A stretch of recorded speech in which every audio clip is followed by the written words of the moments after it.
Salut à tous, cette semaine dans Locataire, nous allons à Saint-Pierre chez Isabelle. Elle a vécu une expérience très difficile et aujourd'hui elle va rencontrer celui qui sera son compagnon pour l'aider à traverser ce passage compliqué.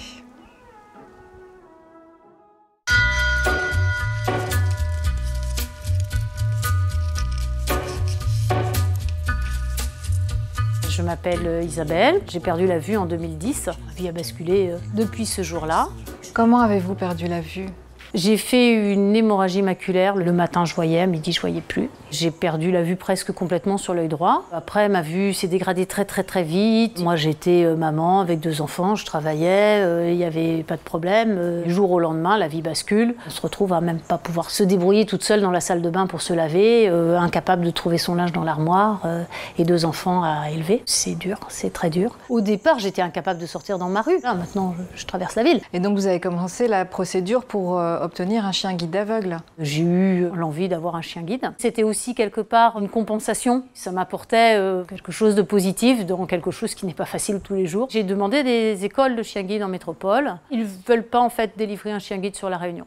Et j'en étais là quand j'ai rencontré Christian, qui m'a vu avec mon petit chien, qui n'est pas du tout un chien d'aveugle, mais qui marche avec moi, qui m'aide un peu. Et on en est venu à parler de Michel Ecker et c'est comme ça que ça a commencé. Bonjour Michel. Tu vas bien? Ça va. J'ai une petite surprise. Assieds-toi. Il faut que je m'assoie? C'est mieux, ouais. J'ai eu une opportunité d'une dame qui se sépare de son Golden Retriever de 8 mois et demi. Je l'ai depuis presque 2 mois chez moi. On n'a pas commencé du tout le dressage chien guide. Hein. C'est un chien que j'ai testé moi pour savoir s'il supporterait le travail. Et comme là, il a subi tous les tests et qu'ils sont très bons, je pense que c'est lui qu'on va te présenter et qu'on va essayer de dresser pour toi. Super. Voilà. Et il s'appelle comment? Il s'appelle Ozzy. Ozzy au pied.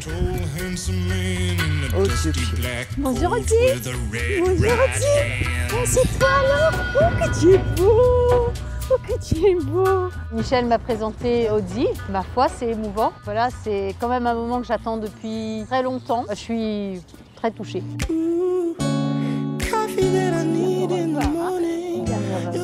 Et oui, c'est nous, on fera équipe ensemble. Tu sais ça?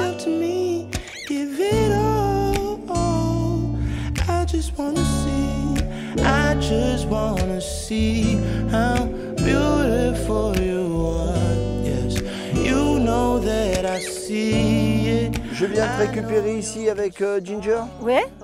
Ça roule. Allez, mon beau. Super. Merci. Aujourd'hui, vous faites une séance de travail avec Ginger. Oui, avec Ginger, qui est mon chien. C'est un chien qui est dressé dans 7 disciplines différentes, dont le chien guide d'aveugle. C'est surtout pour former Isabelle. Je préfère faire la formation avec un chien déjà dressé, elle ne faisant plus de grosses erreurs dans les trajets. Le jeune chien ne sera pas amené à la faute bêtement, quoi.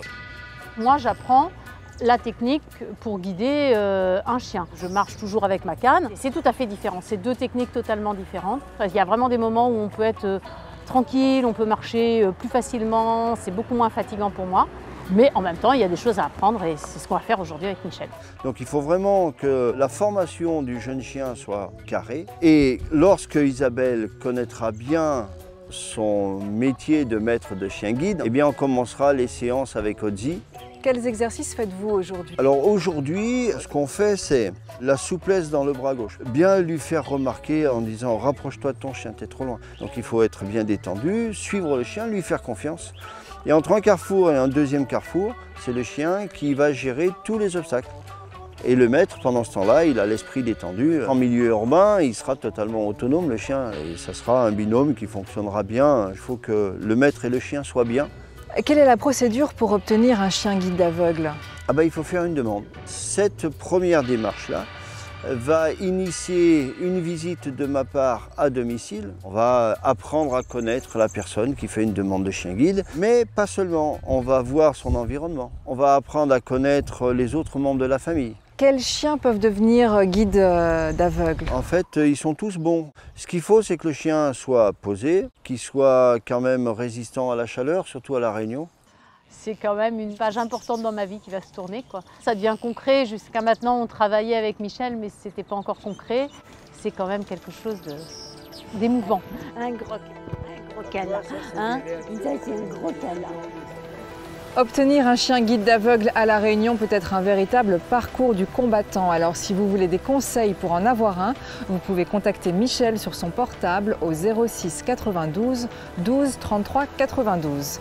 Locataire, c'est fini pour aujourd'hui, mais on se revoit très vite. D'ici là, prenez soin de vous et des vôtres.